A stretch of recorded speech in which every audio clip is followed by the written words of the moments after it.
True Umi is hard mode Kitsune Umi. It rewards a title and a guaranteed white. The differences between normal Umi are Perma-Drought, stun for every lantern, a new lantern phase after finale, an extra damage phase before finale, and buff phases overall. There are 4 requirements. True Umi can only be done solo. Basically, if there are 2 or more people, True Umi won't be possible. Petless mode is required. This is activated by going left from spawn in the trees where the lantern is. You say yes to Umi's question. You get perma-pet stasis. Hitting the bell for soulbound will give you an extra bag at the end of the dungeon. The bell itself is used as a teleporter, so you can go back to spawn through that. The 3 dancers must be done as a 0 flame run. Flames show how fast the phase was completed. Damaging the boss or lighting the lantern will progress a phase faster, which in turn creates flames. On the left is what a flame actually looks like. These appear after a phase is done. No shooting boss and no touching the lantern. Flames aren't super strict. You can get away with a small amount of lantern lighting and damaging the boss. 0 flaming will guarantee Umi at the end and is possible in groups. Probably the most annoying part is actually creating the book. Umi has 5 different pages that can drop. They are about as rare as a white bag, if not more. And you can also get duplicates, which is really annoying. Once you have at least 2 pages, you can bring them to the Realm Eye in a cursed library, and then if you have 2 in your inventory, you'll get a binder. You can drag the pages onto the binder in order to create your book. The book is used to activate True Umi, where you would normally answer a question.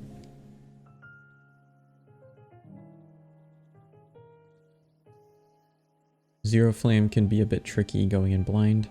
Certain phases have a few weird strategies. I am just going to go over what I personally do. Anything not mentioned will be a DPS phase or a rotating lantern. Downpour is probably the one phase that everyone struggles with. It is helpful to learn how the phase actually works.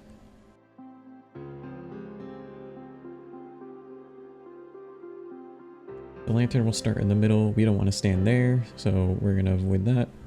Exploding bubbles form a diamond shape that Genji will follow clockwise. Genji has trailing shots behind him that will not create a full diamond shape. The gaps in the diamond shape are very useful. You can use these to dodge inwards. When he hits a corner, he will shoot out 2 walls. The walls and the trailing shots can create areas where it is undodgeable.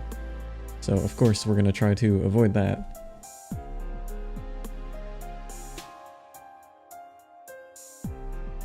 We start the phase bottom left and wait for the bottom right wall.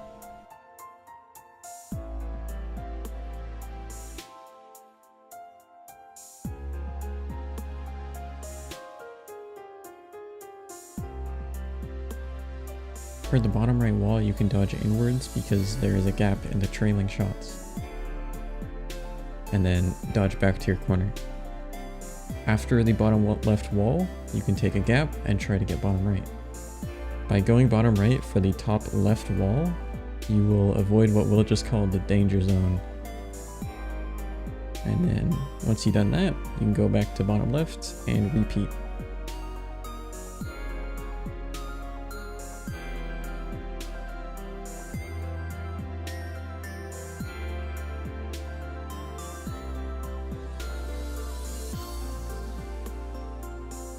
Three things to think about. Ignoring the dancers, they don't shoot.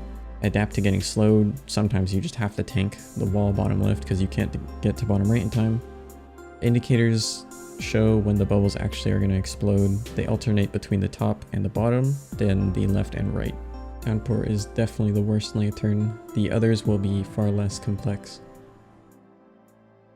Unyielding should be started bottom right, going clockwise in between the boss and the lantern. When the lantern is moving, the hitbox is actually slightly ahead of the visual. This makes it so if you're behind the lantern, you have more space than if you were ahead of it. Corners have more room to dodge than the sides, and being slowed helps some people. This would be a good time to use a token of warmth.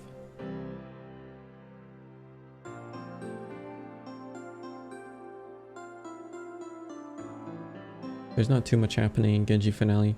To avoid lantern, we go to the right. We do this because some shots will spawn to the left, so right will have more room. When the lantern goes far left, you can dodge towards the middle.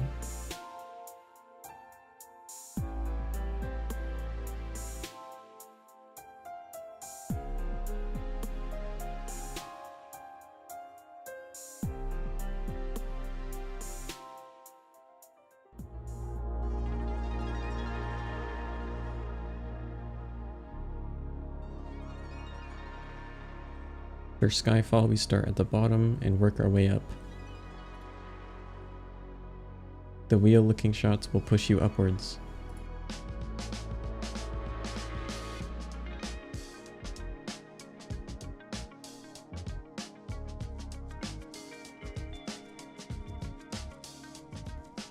At some point you'll stay 2 to 4 tiles away from the lantern. All of these circle type shots have a pretty forgiving hitbox.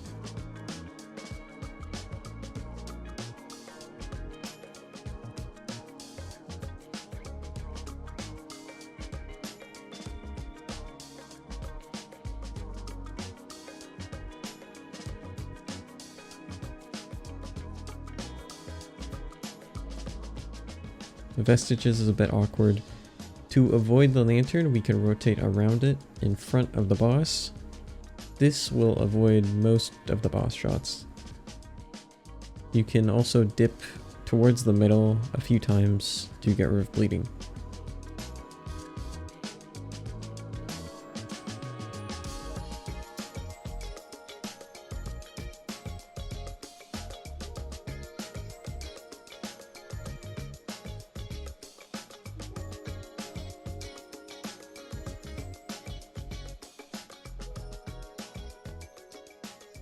Right at the start of Miko Finale, try to stay away from the middle as the lantern comes from the middle. Watch where it rotates and avoid it for at least one rotation. After the one rotation, you can just sit on one side and try to avoid the lantern at least a bit, but you don't really have to. Mainly just pay attention to the walls from the corners as they can bleed, and that sucks without the lantern.